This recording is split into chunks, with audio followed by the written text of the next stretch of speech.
저는 그래서 뭐, 아까 말했다시피, 혹시 지금 책 가지고 계세요? 아니요. 놓쳤어, 회사에. 어, 그래서 여기 16개 챕터가 있는데, 네. 솔직히 다 읽긴 너무 지루하고 재미없으니까, 이 챕터는 음, 읽어야 한다. 아니면은 뭐, 가장 인상적이었던 챕터가 있으신가요? 저는 맨 앞부분, 막 요약돼 있잖아요. 네네.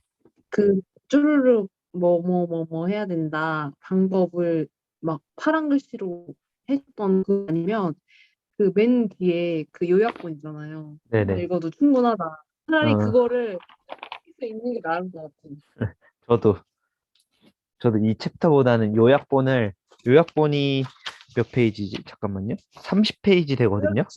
요약이 진짜 잘 돼 있더라고요. 네. 이거 30페이지 4번 읽으면 120페이지밖에 안 되는데, 네. 이 책 자체가 400페이지니까 훨씬 이득이다. 가성비 있는 독서다. 맞아, 맞아. 네. 맞아.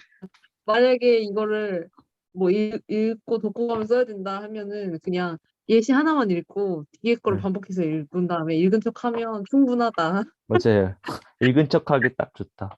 어떻게 보면은 어, 족보다. 이 책의 족보. 맞아, 맞아, 맞아. 그리고 아까 앞에서 제가 말했다시피 또 궁금한 점인데, 이 네. 책에서 저는 예시 같은 게 과연 우리 일상생활에서 적용할 수 있는 부분이 어느 정도일까 이런 생각이 들더라고요.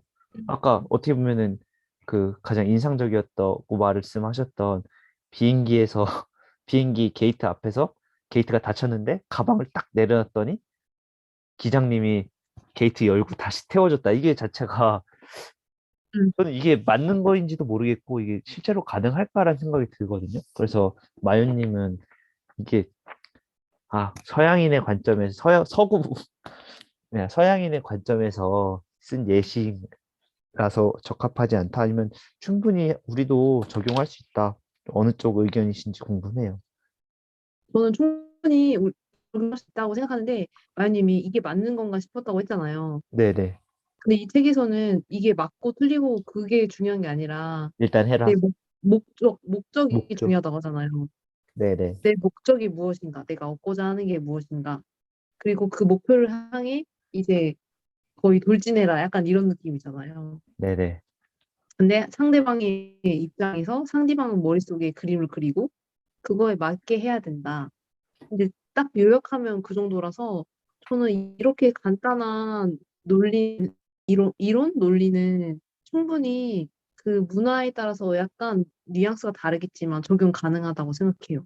어, 그래서 뭔가 문화 차이 때문에 상황은 조금 바뀌겠지만 네. 이게 좀 약간 창의성도 필요한 것 같아요. 꼭 여기 있는 예시 말고도 엄청 무궁무진할 거 아니에요. 또 네.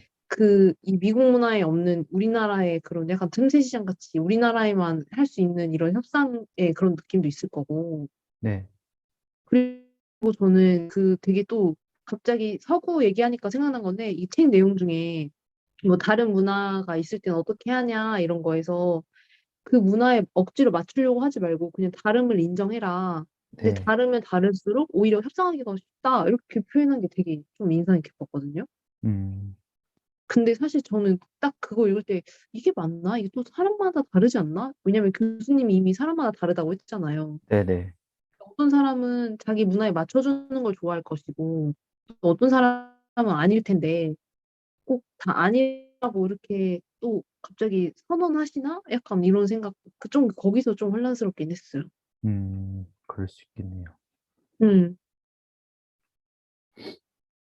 그러니까, 하긴 어쨌든 대전제. 우리는 목표를 향해서 달려가야 한다. 그 부분도 제가 앞에서 어떻게 읽었는지 말을 안 했는데 그 부분이 또 되게 굉장히 중요한 부분이네요, 이 책에서. 음, 음.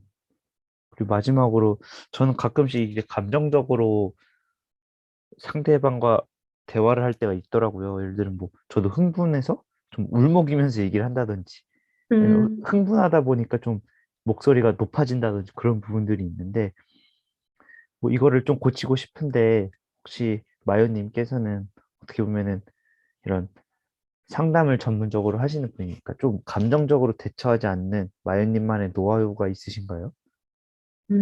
근데 사실 사람인지라 감정을 조절하기는 이미 이게 어느 정도 올라가 버리면 조절하기가 되게 어려워요. 네, 그래서 그 대상이 있는 자리를 피하는 게 가장 현실적인 방법인 것 같고, 그럴 수 없고 뭔가 대화를 이어가야 되거나 함께 해야 한다면, 좀 그냥 자기가 지금 그런 상태임을 솔직하게 설명을 하는 게 상대방에게도 나에게도 좀 안전한 장치를 마련하는 그런 거가 되거든요. 음, 네, 그래서 그렇게 좀 어쨌든 쿠션을 만드는 게 중요한 것 같아요. 음, 그리고 조금 더 구체적으로 설명을 드리자면, 예를 들어서 말을 할 때 뭔가 그 감정이 상대에게 꽂히듯이 말하게 돼요. 네, 네가 막 그래서 지금 내가 이렇다라는 식으로 이렇게 말을 하게 되거든요. 예, 근데 그거를 약간 똑같은 말인데 상대방이 꽂히는 게 아니고 상대방은 듣되 나를 향해 말하게 말하면 좀 상대방이 듣기에 좀 덜 공격적으로 들릴 수 있거든요. 그러니까 예를 음, 들면 이걸 I 메시지라고 하는데 네, 나는 이러이러하다라고 계속 설명을 하는 거예요. 그래서 예를 들어서 만약에 노니님이 늦었어요. 그래서 네, 제가 너무 화가 났어요. 근데 그냥 일반적이면 네가 늦어서 뭐지? 계획도 다 망하고 너무 화나. 막 이런 식으로 얘기를 할 텐데 그게 아니라 어 네가 늦 네가 늦었는데 그래서 내 기분이 이렇고 그래서 이런 상태인 거야라고 말을 하면 조금 다르거든요. 음, 그래서 내가 그리고 바라는 걸 항상 집어넣으면 뭔가 이것도 쿠션 작용을 해서 나는 같이 뭐 예를 들어서 이걸 하려고 했는데 이걸 못하게 돼서 너무 속상해 라는 식으로 마지막은 나의 감정 상태를 이렇게 묘사하듯이 설명을 하면 상대방이 듣기에 덜 공격적으로 들리거든요. 음, 그래서 제가 이거를 이제 학부 때 배웠는데 당시에 만났던 남자친구한테 이거를 써먹었다가 제가 네, 사이코패스 소리 들었거든요.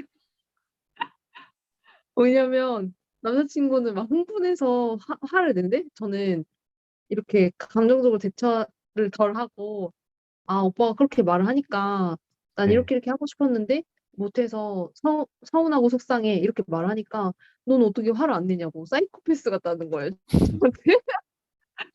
그래서 갑자기 그때 폭발해가지고 어떻게 사이코패스라고 할 수 있냐고 헤어지자고 막 그때는 감정 조절을 못하고 처음에는 잘했는데 저도 사람인지라 그래 아직도 감정 조절 못해요. 음. 쉽지 않네요, 이게. 네. 그래서 이후에 또 어떻게 대처할지도 되게 중요하고 그 음, 전에도 온갖 방법을 사용하면 좋겠죠? 음. 도움이 안 되는 것 같네요. 그래도 한 번은 트라이 해봐야겠네요. 네. 아이 메시지 써보세요 한번. 알겠습니다.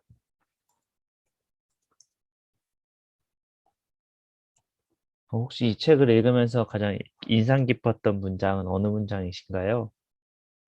저는 302페이지에 어떤 경우라도 문제가 생겼다는 느낌이 들면 뜸들이지 말고 곧바로 알리는 게 좋다라는 문장이 인상 깊었는데요. 제가 이 문장을 고른 이유는 문제가 생겼다는 느낌이 들 때 저는 항상 뜸을 들이거든요. 왜냐면 너무 무서워서 음, 그 문제에 대한 그 책임에서부터 시작해서 그 상대에게 받을 비난, 그다음에 후속 처리가 얼마나 클 건지에 대한 뭐 두려움 등등 때문에 이 뜸을 엄청 들이는데 뭐 이렇게 딱딱 전문가가 집어주듯이 이렇게 해야 돼, 이렇게 해야 돼라고 알려주니까 아 그래 뜸들이지 말고 알리는 게 좋지라는 이제 그런 개념이 저한테 박혀가지고 이걸 읽고 난 다음에 뭔가 문제가 생겼을 때 아 내가 또 뜸들이려고 하는구나 하고 바로 좀 그 시간을 줄이고 곧바로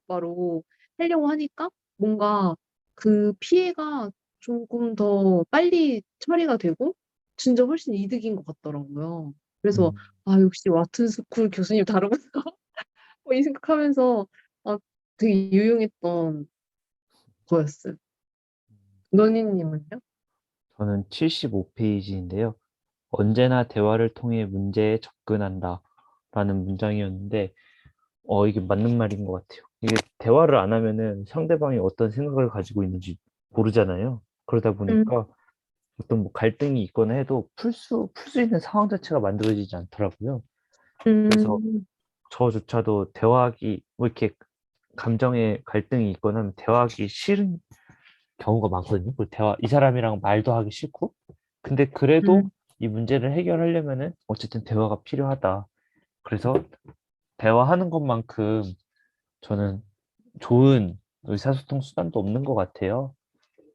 음, 그리고 또 뭐 편지를 쓴다고 하면은 조금 더 나의 그런 감정을 절제돼서 잘 표현할 수 있긴 하지만 그래도 우리가 비언어적 소통이라고 해서 얼굴을 마주보고 이야기하거나 목소리를 들으면서 또 그것만으로 또 얻는 다른 대화의 장점이 있다고 생각을 하거든요. 그래서 저는 어쨌든 대화를 꼭 해야 된다. 사람 간의 대화는 좀 필수 불가결한 것이다라고 말을 하고 싶어요. 음. 갑자기 노니님이 이거 문장 말씀해 주시니까 네, 제가 연초에 읽었던 그 황시투안이라는 중국 심리학자가 쓴 책인데 인생의 변화는 말투에서 시작된다라는 책이 있거든요. 음, 거기서 뭐라고 했냐면 논쟁이 가장 불필요하고 무조건 피해야 될 소통 방식이래요. 네네, 그 왜 그러냐면 만약에 누가 이 논쟁은 말다툼인데 그거를 누군가는 이기게 되잖아요. 네, 이긴 사람도 이겼지만 찝찝하고 진 사람은 어 졌지만 그 감정이 남아있기 때문에 어차피 둘한테 다 손해라는 거예요. 어, 왜냐면은 그 진 사람도 이긴 사람의 그럼 그 의견을 받아들여야 되는데 그 뭔가 굴욕적이고 졌다는 그 논쟁 상황 때문에 어차피 그 정보가 흡수가 안 되는 거예요. 근데 네네, 그걸 너무 당연한 말인데 아 맞아 그게 맞는데 왜 나는 항상 그 논쟁에서 뭔가 이겨 먹으려고 하고 더 감정 상하는 일을 반복했을까 싶더라고요. 음, 그래서 여기서 그 말하는 대화도 뭔가 논쟁이나 뭐 말싸움을 해라, 뭐 싸워도 뭐 말로 풀어라, 약간 그런 의미보다는 진짜 그 상대의 감정이 가라앉을 때까지 좀 기간을 둔다거나 뭐 서로 회피하지 말고 공감하면서 감정을 풀어라, 약간 이런 느낌으로 받아들여져가지고 갑자기 그게 생각났네요.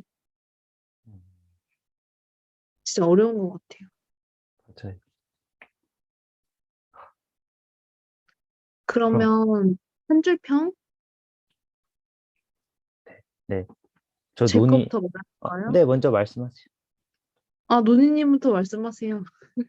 네, 논의의 한 줄 평입니다. 교수님이 쓰신 책은 언제나 너무 딱딱해요.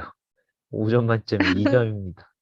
이게 왜 그러냐면은 저 대학교 다닐 때도 교수님이 책 쓰고 그거를 강의할 때 강의 교재로 썼거든요. 너무 맞아, 재미없더라고요. 맞아, 맞아.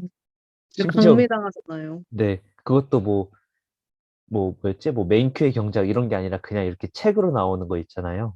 네. 그거를 교재로 나가니까 너무 재미도 없고 어쨌든 시험 보려면 이 책을 딸딸딸 외워야 되고 참 그게 너무 고역이었는데 뭔가 오늘 이 책을 읽었을 때도 비슷한 감정을 오랜만에 느꼈다. 그래서 이렇게 한 줄평을 남겼습니다. 아, 맞아. 마요의 한 줄평은 교수님 수업을 직접 듣고 내 실천 사례를 피드백 받아보고 싶다. 5점 만점에 3점. 어, 저는 사실 내용상 저도 2점을 주고 싶은데 네. 어쨌든 이 책을 통해서 제가 배운 게 많기 때문에 별을 하나 더 줬어요. 어, 그럼 나름 의미 있는 독서긴 하네요. 대신 요약본 네. 위주로 읽어라. 맞아요. 아, 진짜 되게 좋은 내용인데 요약본을 읽어라. 아니면 그냥 왓슨 스쿨을 다녀라. 맞아요. 강의를 들어라. 음, 아유, 오늘 이 책 어떻게 원하는 것을 얻는가. 참 교훈적인 내용인데 그냥 교훈적이었다 이렇게 정리할 수 있을 것 같아요. 네. 삶의 지혜를 약간 힘들게 하나 얻어가네요. 그렇습니다. 네, 수고하셨어요. 네, 오늘도 고생하셨습니다. 네.